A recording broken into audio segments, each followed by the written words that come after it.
More Starfield information released thanks to a podcast that Todd Howard was on. Let's talk about it.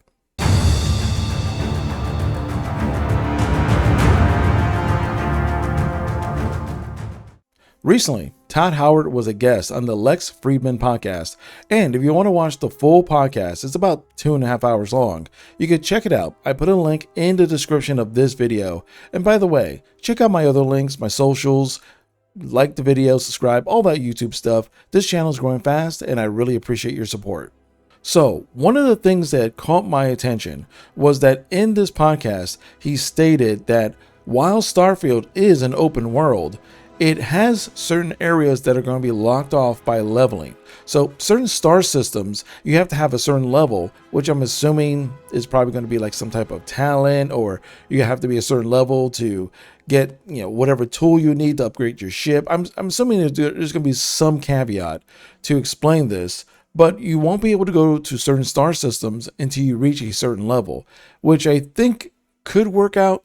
Because if this is supposed to be a pretty big world, I could kind of understand it. And it's going to be a bit different than how Fallout and Skyrim or any Elder Scrolls game was handled, where you just got this open map and you just ran around everywhere. But one thing he wanted to emphasize is that the starships, you don't got to worry about any type of fuel. You're not going to be stranded in space, because he feels that's going to be a fun killer. While he might implement something like this later on as some type of survival mod, or more than likely somebody else is going to make a mod and make it like that, he doesn't want to do it right now from the jump, because he feels that getting just stranded in space is going to keep you from jumping from next adventure to next adventure. He did state that the spacesuits are going to basically act kind of like armor, and they're going to have certain buffs and strengths depending on the planet that you're going to. So for example, if you go to a planet that has high toxicity, well, you put on a certain spacesuit and you'll have protection from that toxicity, or at least some resistance to it.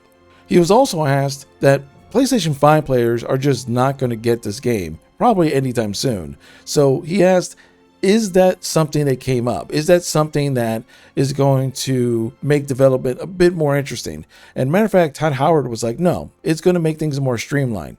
That's one less system, one less thing we got to worry about porting. We could just concentrate on the Xbox version and concentrate on the PC version and call it a day.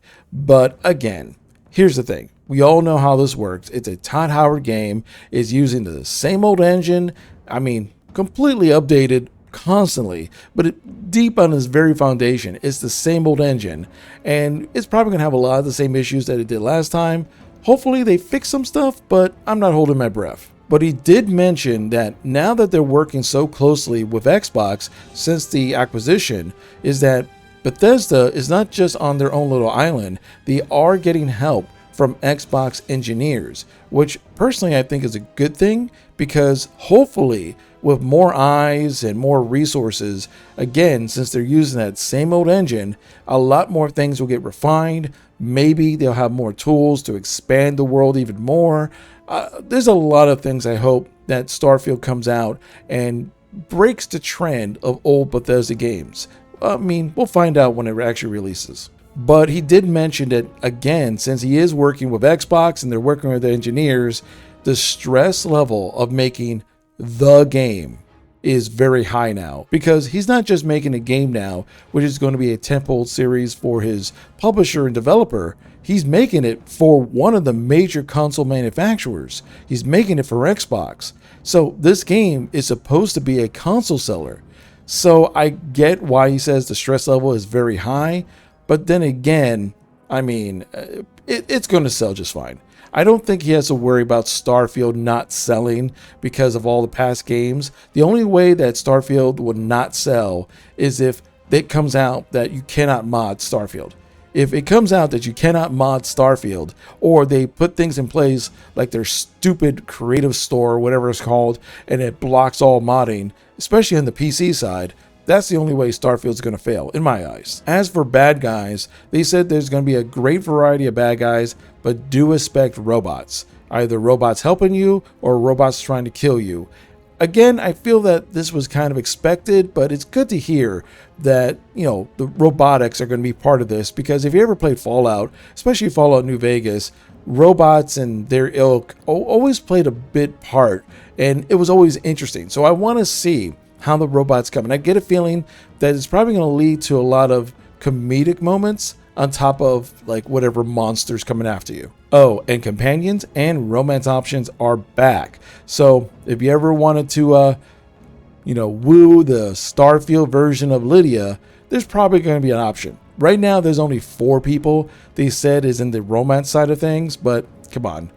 We know mods are going to take care of whatever else they want to do. There's a ton of other tidbits of information, but I suggest watching the full podcast for all those things. But I was trying to, point out some of the big things I noticed while listening to the podcast. So what are your thoughts on all this? Are you excited? I think this is going to be pretty interesting. It's, as somebody who plays a lot of Elder Scrolls games and Fallout here and there, but mainly Elder Scrolls, and I know Bethesda and I know the modding system and all that. Matter of fact, I'm actually building a modding system now with a friend of a 500 plus mod build for Skyrim that I'm going to be streaming on a regular basis very soon. I am more worried about how the mods are going to come to be, because the base game itself, I'm sure is going to be perfectly fine, but we all know that these games live or die based on modding. So the creation store, that I'm not a fan of it.